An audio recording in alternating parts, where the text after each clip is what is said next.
Rádio Piauí.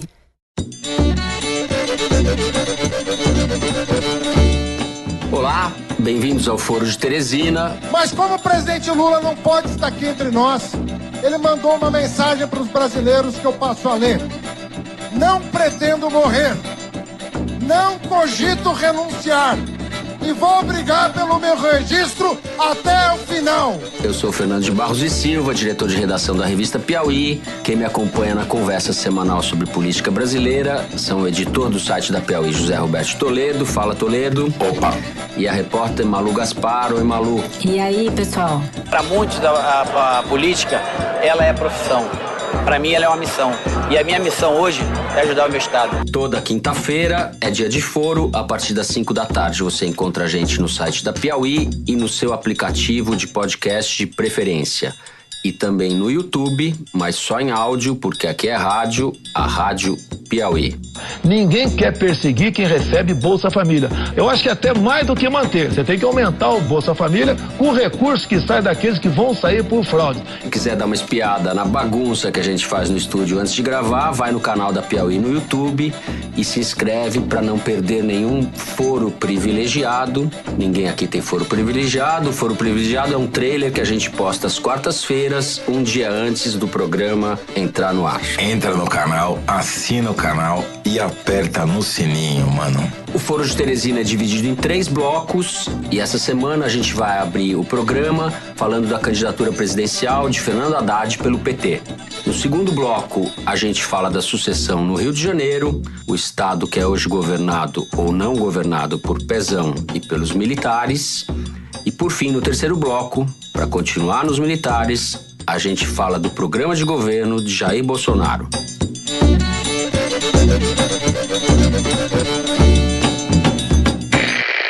Fernando Haddad, oficialmente candidato à vice-presidência da República pelo PT. O candidato é o Lula. Todos sabemos que o Lula não será candidato, que o candidato é o Haddad.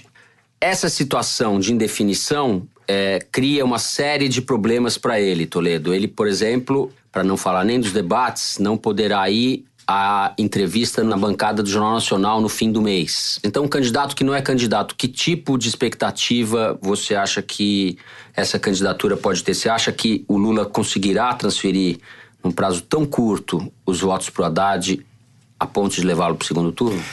Eu não sei, mas o PT, pelo visto, está apostando que vai funcionar, né? São 2 problemas que o Haddad tem. Um, de agenda, porque a gente começou a ver desde a semana passada, a campanha se dá em torno de eventos. Começou com a série de entrevistas no Roda Viva, foi o que despertou a primeira onda de interesse pela campanha presidencial.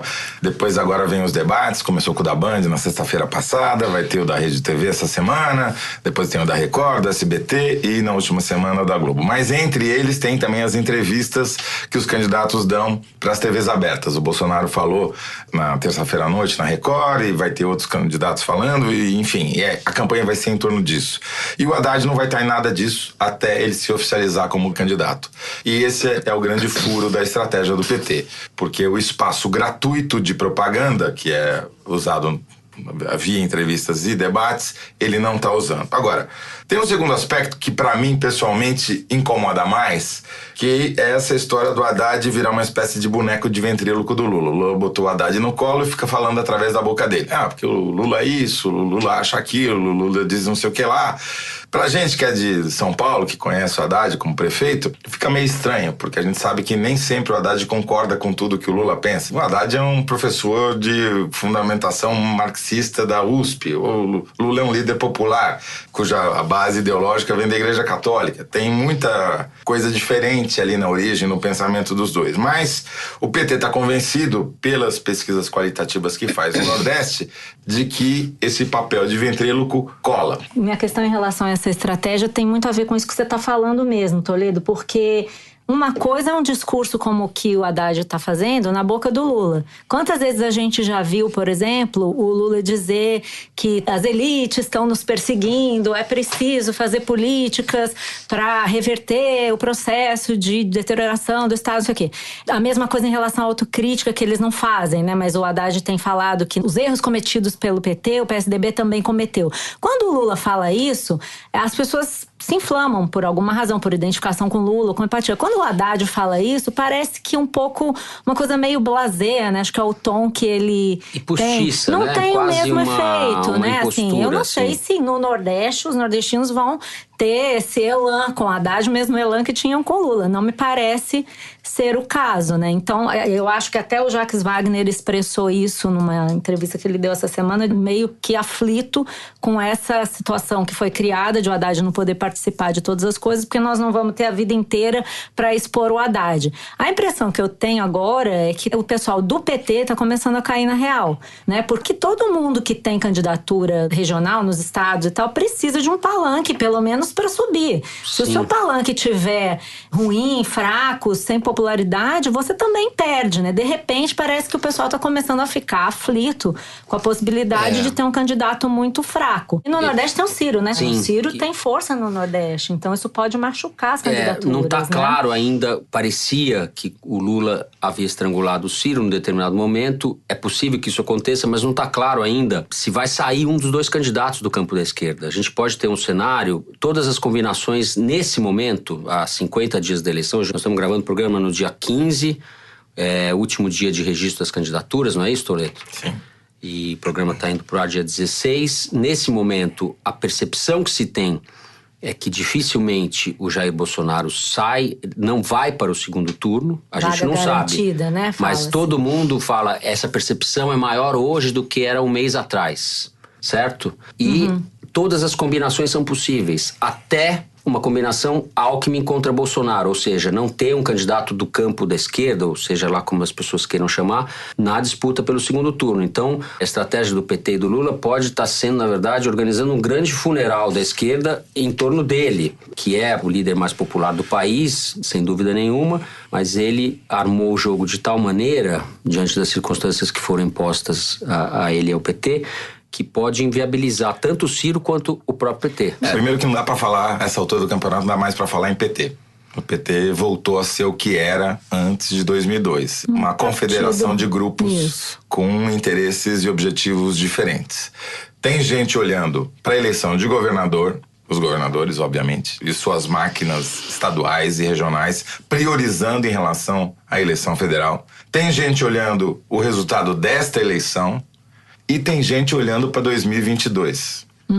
Porque vai ter um legado, né? Mesmo que o Lula saia da cadeia, eventualmente, ele não vai ser candidato a presidente da República em 2022. Muito improvável que isso aconteça. Sim. E o partido não vai acabar. As pesquisas mostram que é o único partido que tem 20% de preferência, apesar de todos os pesares. Foi, baixou e voltou a esse patamar histórico.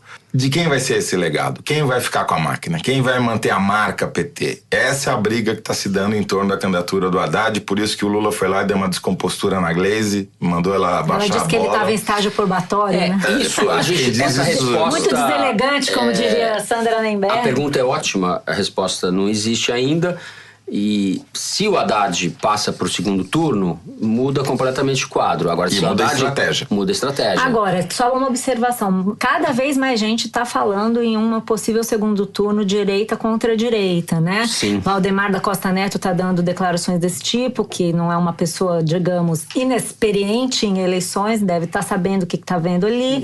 E os tucanos acreditam nesse crescimento do Alckmin devagarinho. Bem devagar. Como ele gosta de falar. Agora já imaginou um segundo turno entre o Alckmin e o Haddad tranquilo, né? O alter ego do Haddad no Facebook é Fernando Haddad tranquilo, uma coisa assim. Tranquilão. Né? Tranquilão. E seria que indefinição, né? Que indefinição. A gente tinha antes a percepção de que PT e PSDB tinham perdido a hegemonia, isso lá atrás.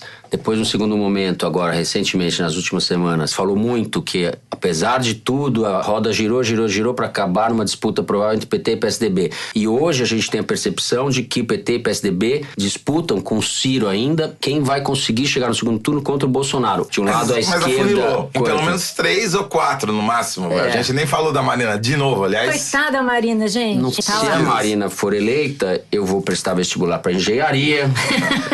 O Toledo não sei o que vai fazer. Eu vou estudar teologia. Aí eu fico com foro só pra mim. E a Malu fica com foro só pra ela. Ela que tem vários fãs deste foro, como vocês verão. Vai se transformar no foro de Rio Branco. Vou tomar conta de tudo. É o foro da Malu. Dar o meu palpite final nesse negócio de Haddad é que no primeiro turno vai ser essa estratégia focada quase que exclusivamente no Nordeste e em Minas Gerais, que é onde está concentrado o eleitorado lulista. Mas a gente tem conflitos regionais por hegemonia regional entre Ceará e Pernambuco, e a Bahia não tem nada a ver com o resto do Nordeste, ela tem uma tradição política separada. E Minas Gerais Bahia também. O PT vai bem. Sim, é basicamente petista. A eleição ali, o PT vai reeleger o governador, tudo indica, porque... Rui Costa está disparado nas pesquisas.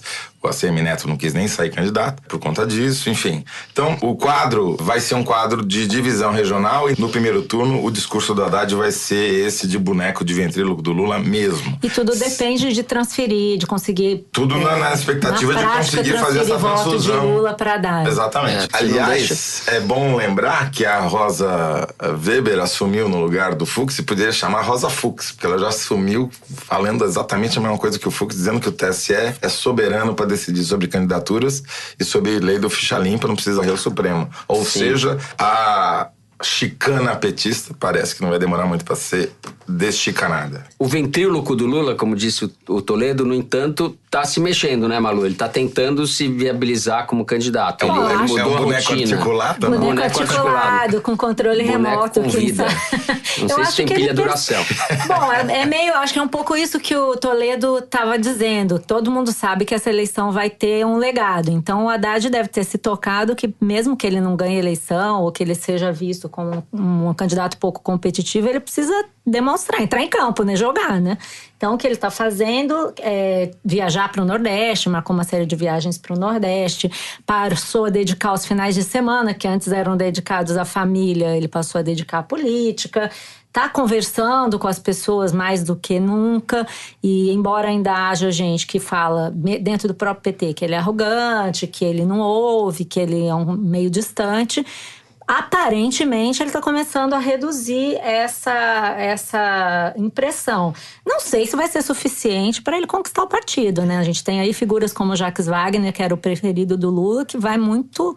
Tá muitos anos Jacques Wagner, dele. que aliás deu uma entrevista ao jornal Estado de São Paulo essa semana, cobrando do partido que deixe o Haddad ser candidato. Campanha, claro. Mas aí ele tem que mandar um telegrama lá para Curitiba e obter uma autorização anotada numa folha de caderno, que é como as decisões estão vindo agora nessa campanha, né? Agora, pro Haddad pegar no breu, só falta ele começar a falar assim, quem eu. Então é isso. Eu não sei onde já apareceu o Lula nesse programa. Agora eu queria lançar um desafio aqui. Caro ouvinte, você vai ter que descobrir quem que incorporou Lula durante este programa. Se foi uma gravação clandestina, se foi a Malu que estava fazendo as vezes do Lula, se foi o Fernando Barros, ou se foi o próprio Lula que estava aqui no estúdio. Ah, meu Deus. Queremos ouvir você pelo Twitter, pelo YouTube, pelos nossos canais. Bom, já que estamos próximos do fim do mundo, vamos falar um pouco da eleição ao governo do estado do Rio de Janeiro. Pela importância que tem, justamente pelo poder simbólico que tem, talvez nenhum outro estado do país represente tão bem o desmanche ou a crise política e econômica brasileira do que o Rio de Janeiro. A sensação é de que não há governo, né? O Pezão é um governador decorativo, os militares tampouco, duvido que as pessoas saibam o nome dos interventores. O colunista do jornal o Globo, Bernardo Melo Franco, nosso amigo, disse que o governador do estado é o pior emprego do mundo no momento. No entanto, nós temos 12 artistas candidatos ao governo do estado. De Antony Garotinho, do PRP, a Deise Oliveira, do PSTU, vocês só vão ouvir falar da Deise Oliveira aqui neste programa, passando pelo Eduardo Paes, que saiu do PMDB e foi pro DEM, o Índio da Costa, que já foi vice-candidato à presidência do Serra em 2010, que está no PSD do Kassab, o Romário do Podemos, a Márcia Tiburi, a novidade do PT, o Tarcísio Mota, que é um vereador do PSOL, uma liderança local importante. Enfim, Malu, o que te chama atenção nessa campanha ao governo do estado do Rio de Janeiro? Bom, primeiro eu queria falar desse levantamento que o jornal o Globo obteve quanto ao domínio do crime organizado sobre zonas eleitorais no Rio de Janeiro, né? Eles fizeram uma estimativa de que haja 1,7 milhão de pessoas vivendo em áreas dominadas pelo crime. Isso, quando você fala crime, pode ser tráfico ou milícia? Tráfico ou milícia, exatamente. Você tem, segundo a estimativa aqui feita por um grupo chamado Coalizão Eleitoral... Que excluiu crimes do colarinho branco. Isso aí paira, né? Era até sobre isso que eu queria falar, né? Você tem essa enorme quantidade de pessoas vivendo em áreas sob domínio de criminosos de todos os tipos aí, e essas pessoas estão sujeitas ao chamado voto de cabresto, né? Não é um fenômeno propriamente novo, a gente já viu isso acontecer no passado, o Rio de Janeiro já teve uma experiência de CPI das milícias, em que foram presos deputados estaduais ligados a esses grupos de policiais que atuam e dominam territórios à margem do estado no Rio. No final do ano passado, ganhou repercussão a notícia de que um deputado federal carioca chamado Francisco Floriano pediu uma audiência com o ministro da Justiça, o Torquato Jardim, para pedir a revogação da proibição de visitas íntimas nos presídios federais. Estava com parentes de traficantes junto com ele. Ou seja, há sinais aqui e ali de que a política no Rio de Janeiro já tem uma grave infiltração do crime organizado. Você já consegue ver os criminosos dirigindo a atuação de políticos. Esse número... Prefeitos, né? Prefeitos. Teve agora a prisão do prefeito de Japeri, acusado de ser envolvido com tráfico de drogas. Ou seja... Do PP. Do Carlos PP, Moraes. Exatamente. É um fato preocupante. É uma questão com a qual os candidatos vão ter que lidar. Nas últimas eleições para a prefeitura já houve essa polêmica, para candidatos que tinham que negociar com o tráfico para entrar nas favelas, nas comunidades. Então, isso faz parte do dia a dia do Rio. Quando você dá um número como esse, com essa dimensão, lembrando uma estimativa apenas, há estimativas de que esse número possa ser até maior, você escancara um problema com o qual a verdade é que ninguém sabe como lidar. Na própria reportagem do Globo, o interventor do Rio, que se chama, Fernando, Richard Nunes. Richard Nunes. Pessoal, Richard Nunes é o nome dele. Diz que vai fazer uma campanha chamada Vote Sem Medo, para tentar explicar às pessoas que não é possível os criminosos adivinharem se você votou contra ou a favor. Vai ser o Richard Nunes que vai ser o porta-voz da campanha, né? Que ninguém vai saber quem tá falando. A questão é que, assim, mais ou menos, né, gente? Você tá numa área dominada pelo tráfico, o cara sabe qual é o boletim daquela urna ninguém é bobo de achar, exatamente, ninguém é bobo de achar que não vai ter uma vigilância em cima de quem vota ou de quem não vota. Você fazer uma campanha chamada Vote Sem Medo chega a ser até meio piada, né? Você lidar com a parte cosmética do problema. Ele é um interventor militar, ele não é um publicitário. Então, no fundo, você pôr esses números a escancarar um problema que não tem solução aparente no curto prazo. E já que nós estamos falando de eleição, deveria ser um assunto prioritário aí para figuras como Romário, Eduardo Paes, que conhece muito bem esse cenário no Rio de Janeiro, já foi prefeito, dizerem o que eles pretendem fazer, né? A gente está vendo a campanha no Rio começar agora. Vamos ver se isso vai ser um assunto tratado de forma correta, não superficial, né? A minha dúvida nessa eleição no Rio, eu que sou um carioca recente, um novo carioca. Recém-convertido. Um neo-carioca. É. Minha pergunta é, e candidato a interventor tem, não? Porque quem manda é ele, não é? Eu tenho a impressão, porque o Pezão eu não vejo em lugar nenhum. Né? Não sei nem se ele frequenta o palácio, se ele assina, se ele vai pra praia, se ele vai pro palácio. O Pezão tá sofrendo, diz que é muito difícil a vida do político, né? Se o Globo reviu a sua posição, mas o jornal Globo, quando houve a intervenção, publicou um editorial num sábado, dizendo a intervenção vai até o dia 31 de dezembro de 2018. Talvez seja pouco. Que me chocou os termos daquele editorial. Tá se mostrando profético, né? É, exato.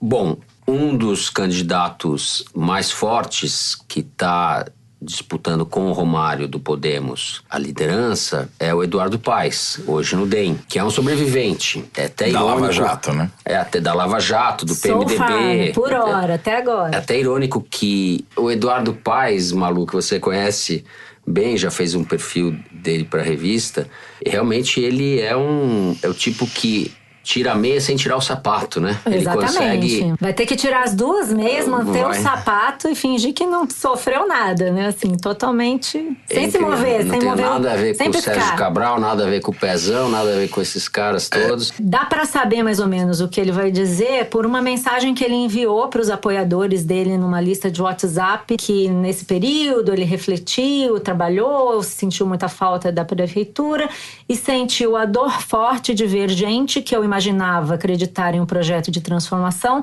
cair pela mais primária das fraquezas humanas. Vamos combinar que se essa é a única coisa que ele tem para dizer sobre o período do Sérgio Cabral e tudo que a gente descobriu, tá pouco, né? Ele vai ter que arrumar um marqueteiro Muito bem pouco. eficiente. Ele agora tá com a ida pro DEM, se aproxima ou fica no guarda-chuva do clã Maia, que volta ao poder se ele ganhar também, né? Que é de onde ele saiu. Que é de onde Mais ele saiu, um malabarismo exato. político do Mais um Eduardo Paes, malabarismo. né? Rodrigo que Maia e César viveu Maia, períodos né? de muito Ele ódio fez e inimizade. voltou, quer dizer... E voltou.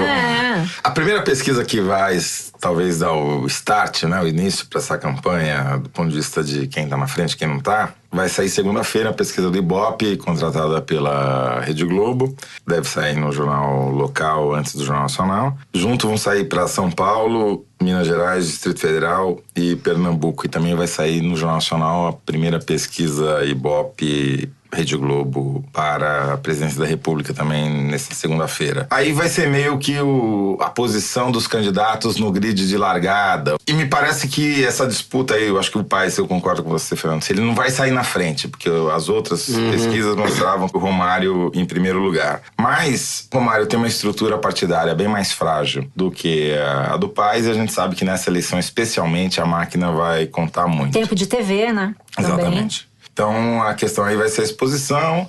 A esquerda, eu não entendo muito de política fluminense, mas me parece que não tem nenhum nome... Não tem nenhum nome forte. né? Agora, Não, a gente já viu... O PT desistiu da disputa com a candidatura da Márcia Tiburi. O Tarcísio Mota provavelmente vai ter mais voto que ela. Não sei. Não sei. Agora, sobre esse negócio que você falou da máquina, eu só queria lembrar uma coisa em relação ao tempo de TV, que o PMDB do Eduardo Paes sempre teve mais. Na eleição em que o Pedro Paulo, candidato do Eduardo Paes, disputou a prefeitura do Rio, também o Pedro Paulo tinha mais tempo de TV. E isso não foi suficiente para elegê-lo, porque ele foi atingido pela denúncia de que ele tinha batido na ex-mulher, aquela complicação toda, ao qual ele não soube reagir, não se explicou direito, não pediu desculpas. Aquilo, com todo o tempo de TV e toda a máquina que ele tinha trabalhando para ele, não foi suficiente. Sim, quer dizer, o Eduardo Paes já sofreu uma derrota política eleitoral no seu principal reduto, com máquina e tudo. Um candidato que ele se empenhou muito. Sem contar Maricá.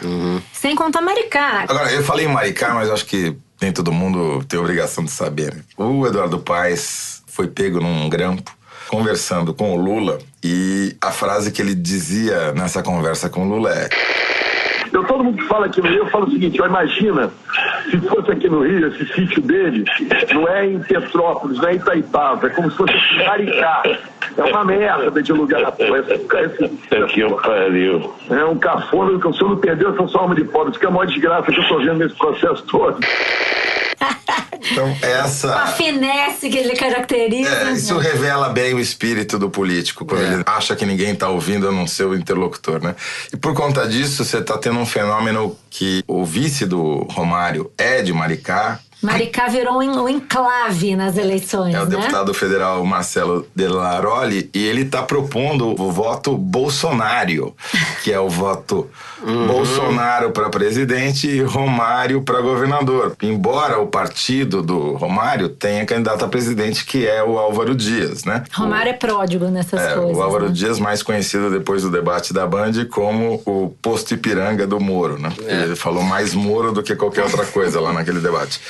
E o Romário tá tentando realmente capitalizar em torno desse Bolsonaro, porque ele já procurou até o general Heleno, oferecendo para ele o cargo de secretário da Segurança, caso ele seja eleito. Só que o general Heleno falou: não, muito obrigado, eu prefiro ser ministro do Bolsonaro quando ele se eleger. Que dureza. O Eduardo Paes podia fazer uma propaganda usando o codinome Nervosinho, que tal, na eleição? Que é o codinome dele na lista do Odebrecht. Poderia... Tem um aspecto Calma, importante. o Nervosinho nervosinho está chegando. Essa eleição tá um tédio, vamos chamar o nervosinho. Tem um aspecto importante também na eleição do Rio, que é a eleição para o legislativo, né? Principalmente para os deputados estaduais. O Rio teve um episódio traumático e de uma importância nacional, internacional, até que foi o assassinato da Marielle Franco, que não está resolvido e provavelmente, até onde a vista alcança, dificilmente será resolvido. Existe uma suspeita, né? A Assembleia é um lugar, um caso de polícia. Será que haverá alguma liderança que vai ser eleita com o perfil da Marielle? Ou será que o assassinato dela intimidou as pessoas? Porque as pessoas ficaram realmente apavoradas, com medo de serem mortas. E a gente sabe que lideranças locais e de favelas, etc., tiveram suas vidas, além do trauma e da tragédia da morte da Marielle, tiveram suas vidas muito afetadas por isso. E como vai ser essa Assembleia do Rio, né? Se você tiver no comando dessa Assembleia as mesmas forças que estavam na última legislatura, você tende a ter um ambiente político igualmente contaminado. Voltando ao início do bloco, né? A gente estava falando de deputados ligados ao crime. E o crime organizado, no sentido amplo da palavra, ele domina várias atividades criminosas, não é só tráfico, né? Então, ele é organizado, né? Não, ele é organizado e amplo. Exato. Eu quero dizer, só que ele é uma holding, né? O crime organizado nunca faz uma coisa só. Vamos lembrar, pela enésima vez, né? A gente já conversou isso várias vezes aqui. A reforma política e eleitoral foi feita para manter quem já está no poder. Bom, o Rio de Janeiro é um exemplo disso, né? Vamos combinar, é um senador... Para perpetuar. Exatamente. Para perpetuar essa... Aliás, eu não olhei. Tem algum Pisciani de terceira geração candidato? Tem Leonardo Pisciani, que foi ministro, que é candidato. Então vai renovar, né? Quer dizer, é tudo de novo, novamente. Assim, a gente não tem muita chance de ver... Mudam os pronomes, continuam os sobrenomes. Também tem Bolsonaro nessa disputa, né? Então os clãs estão super ativos, né? Bom, com esse gancho da Malu, a gente encerra o segundo bloco e vamos falar no terceiro do programa presidencial de Jair Bolsonaro.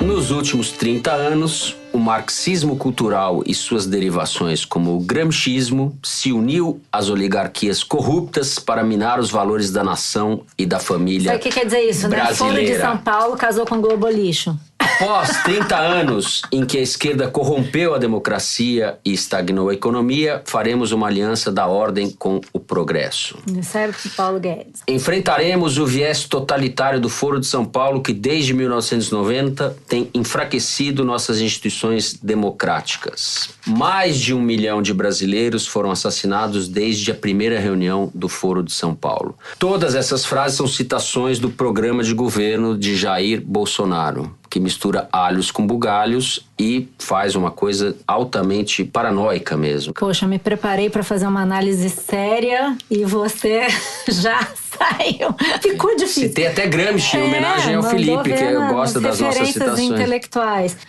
Só para colocar um pouquinho as coisas em perspectivas, nenhum dos planos de governo apresentado pelos candidatos que já se registraram no TSE é um documento super detalhado, né? Ninguém faz um plano de governo, um catatal cheio de medidas concretas e super detalhados. Alguns são um pouco mais, outros menos, né? Então eles são parecidos, com declarações mais ou menos genéricas, né? Porém, nenhum tem tantos pontos de exclamação.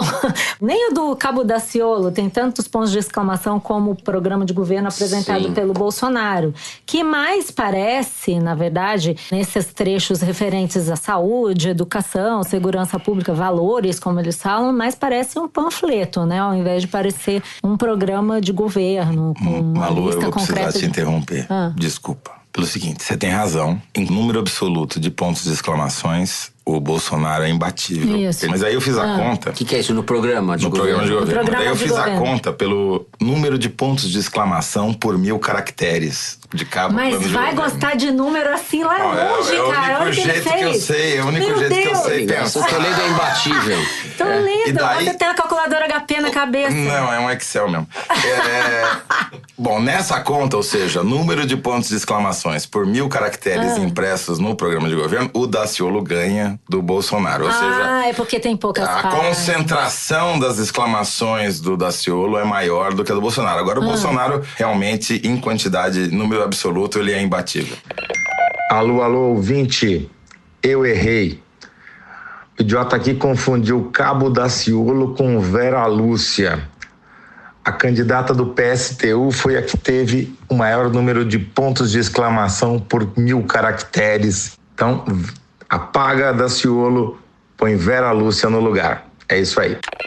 Parêntese aqui rápido, o ponto de exclamação é aquele ponto que não deve ser usado. Os jornalistas aprendem isso. A gente deve usar com muita parcimônia. Por isso que eu tô falando que é um panfleto, né? Os outros programas de governo têm uma linguagem mais normalzinha. É o pior dos pontos, né? Digamos assim. Sim, a indignação diante do mundo, né? E é uma indignação bastante dirigida, né? Como você já falou, tem a ver com o Foro de São Paulo. Do tipo epidemia de crack introduzida no Brasil pelas filiais das Farc. Eles misturam as coisas numa espécie de construção paranoica da realidade.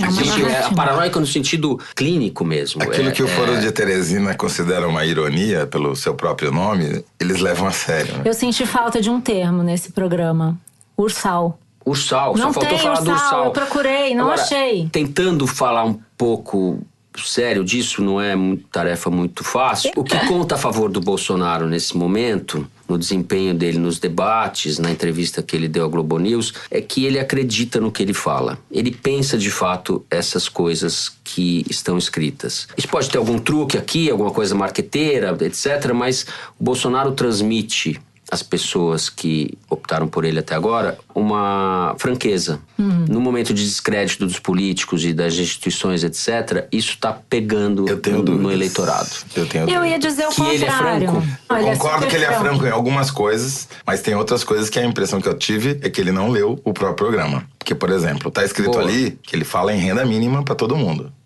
Tá no programa. O Globo deu uma matéria dizendo que ele tava propondo Bolsa Família para todo mundo.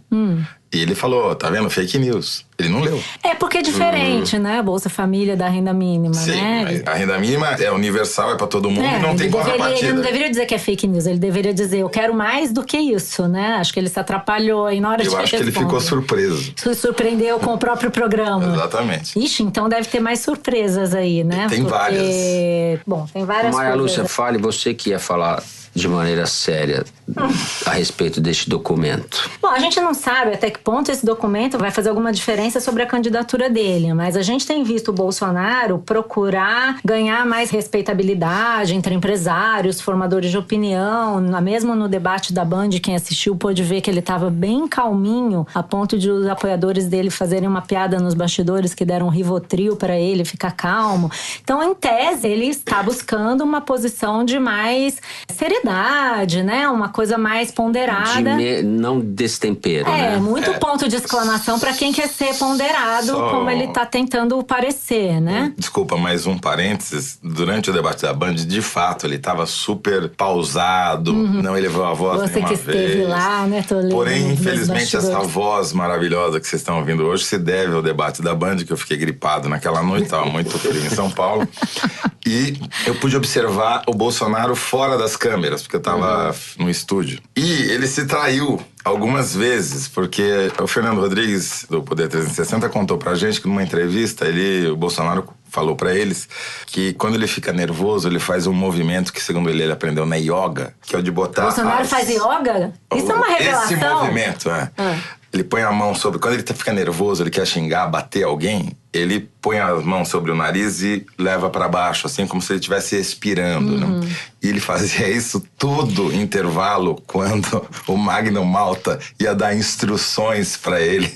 Imagina essas instruções. Claramente não, mas queria ele tava muito se nervoso. livrar do Magno e fazia aquele gesto. Falei, ele vai dar uma piaba no baixinho logo. Não, ele tava. Naquele dia eu conversei com várias pessoas da campanha dele, que ele começou a chamar as pessoas pra irem pra São Paulo ficar com ele. E ele começou a falar, você vê que a boca dele parece que fica seca, ele fica nervoso, fica travadão, assim, né? Mas no debate da Band, ao contrário da sabatina da Globo, que ele foi relaxando, no debate da Band ele ficou meio daquele mesmo jeito o debate todo, né? Mas então, é curioso quando você lê o programa ver que existe uma diferença de tom entre a parte folclórica, não sei se eu posso falar assim, que é essa parte do Foro de São Paulo. Pode. Depois que o Foro de São Paulo foi implantado, 1 milhão de pessoas morreram e tal. E a parte econômica do plano, que tem uma... São dois autores, né? São dois autores, exatamente, né? O Paulo Guedes, que é o economista responsável pelo plano econômico, certamente, se não escreveu de todo, revisou, aprovou, etc, né? Escreveu. Escreveu. Com o que está proposto lá, só pode ter sido ele que escreveu. Atenção, né? O que me chama atenção é o tipo de proposta que é feita. Assim, como em todo plano de governo, tem propostas bastante genéricas, mas nesse caso aqui são propostas bem ambiciosas que são feitas sem explicar como é que elas serão implementadas. Por exemplo, ele propõe reduzir a zero o déficit público em 1 ano e converter o déficit em superávit em mais 1 ano. Isso é tipo um milagre, né? É difícil você fazer isso com pouca receita, dizendo que não vai pagar imposto. E aí, em tese, pode supor que ele vai fazer isso privatizando estatais, mas o capítulo das estatais não fala nem exatamente quantas estatais vão ser privatizadas e nem como, mas promete que vai começar a ter receita de privatização em 1 ano. Nós estamos vendo o Temer tentar privatizar a Eletrobras desde o início do seu governo, não está conseguindo. Então, é um plano de governo. Outra coisa que ele diz, que eu acho que é importante mencionar, é sobre a Previdência. Fala que vai mudar o regime de Previdência para o regime de capitalização. Os novos trabalhadores vão ter o dinheiro da sua previdência administrado por fundos privados. E para sustentar a transição de um sistema para outro, vão montar um fundo. Ora, mas se você vai cortar gastos, diminuir o custo do Estado, não vai criar novos impostos, eu não sei de onde vai vir esse dinheiro, né? Tá parecendo o Cabo Daciolo que diz que não existe déficit da Previdência, então ele não vai fazer nada. É complicado você já sabendo que o Bolsonaro foi, né, no passado, um candidato com tendências estatizantes, que defendia uma presença do Estado na economia, e que agora tem esse poço Ipiranga que é o Paulo Guedes liberal. Você lê um programa desse e não ficar em dúvida sobre se a evolução, né? O Bolsonaro fala que evoluiu e mudou de posição. Todo mundo pode evoluir. É aí que eu questiono se ele é sincero ou não. Porque eu acho nesse ponto a gente só vai poder saber na prática. Exatamente, porque o que mais me chamou a atenção agora, com seriedade, para adotar o tom lá maluco, eu acho que tem que ser o correto nesse ponto.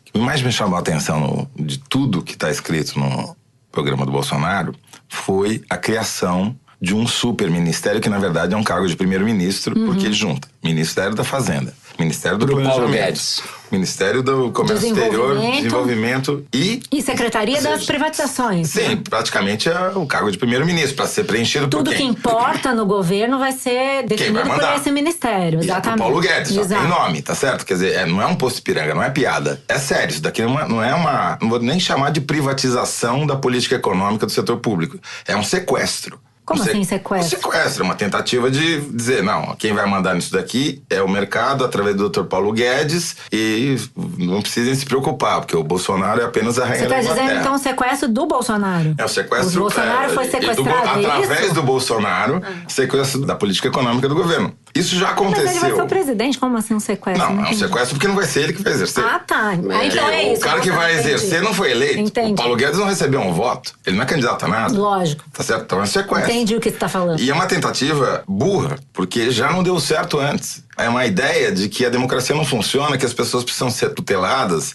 e que, olha, vocês não entendem nada de economia, não enche o saco.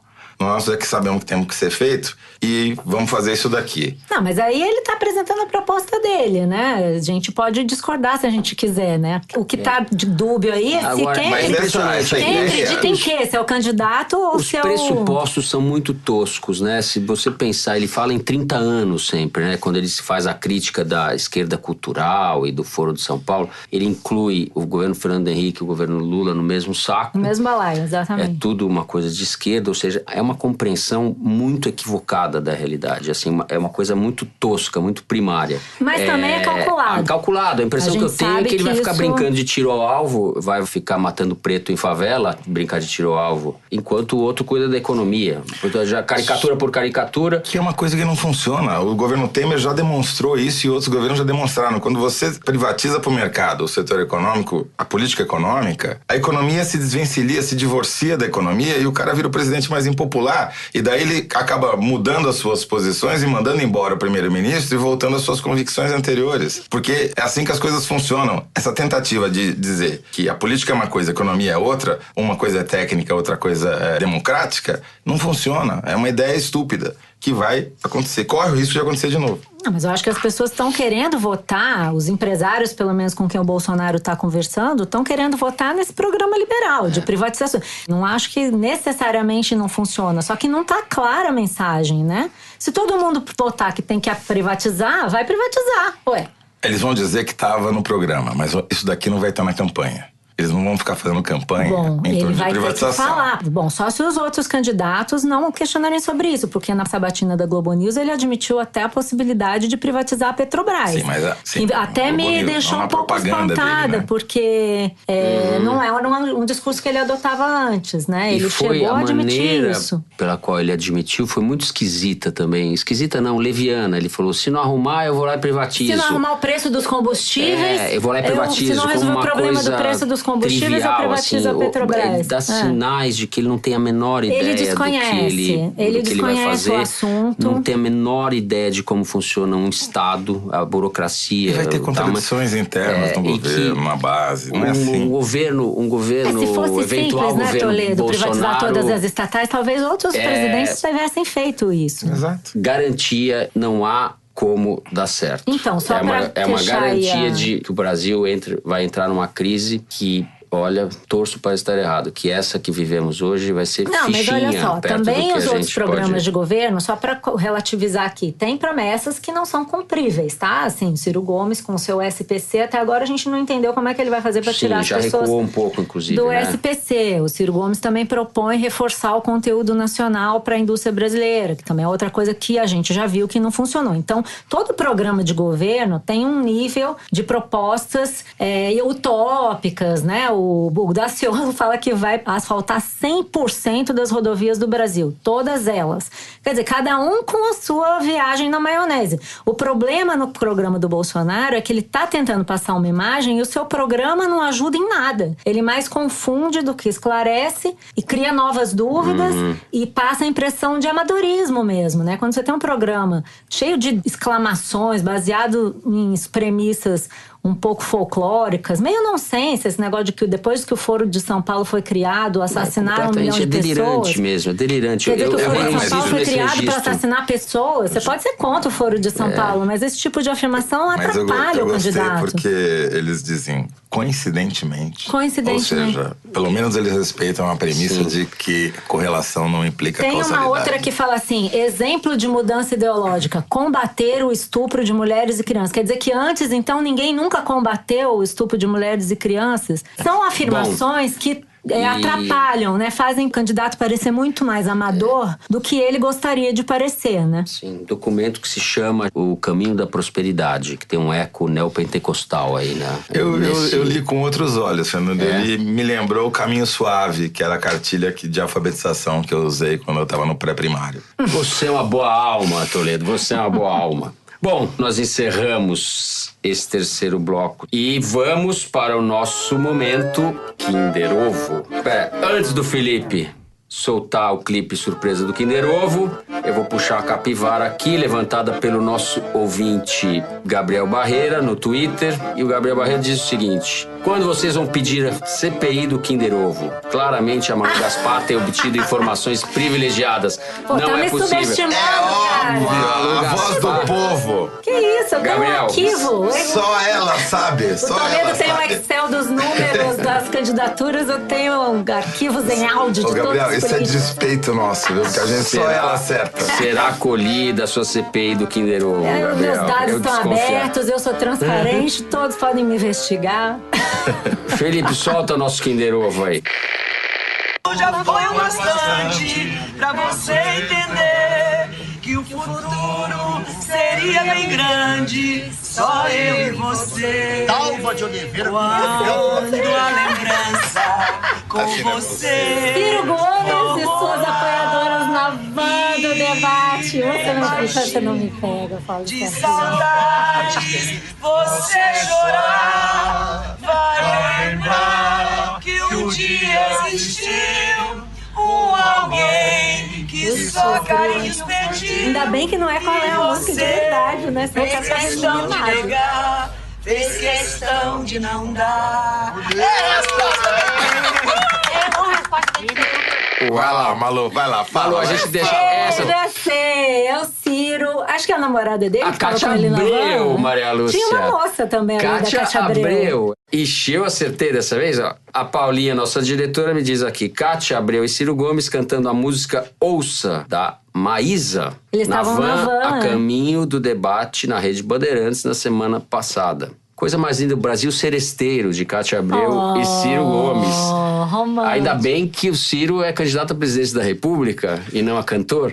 Porque Senão eu tem fiquei a curioso em saber buzina. a quem se dedica o Ouça, se é o Ciro ou a Cátia, porque nenhum dos dois é muito bom nisso, né? Ou se eles estão dedicando pro Lula. Mas aí tem um registro, esse registro Brasil Central, né? Que o Ciro foi buscar. O Ciro tá realmente buscando um caminho alternativo. Podia convidar o Zezé de Camargo, se era assim, meio já ficava melhor, né? simbólico do que sobrou pra ele, de certa forma. Mas a Cátia virou o personagem da semana com a história do meme dela, a foto hiper photoshopada. É que não tem Kinder Ovo visual, né? Senão a gente podia botar ele. Mas foi a grande, porque ela soube usar, fez do limão uma limonada, porque a foto é ridícula, né? Ficou parecendo que ela tem 12 anos. Sim. E o Ciro ficou parecendo que tem 22. E aí ela incorporou a bobagem e fez meme. Ela botou até o Pablo Vittar no meme.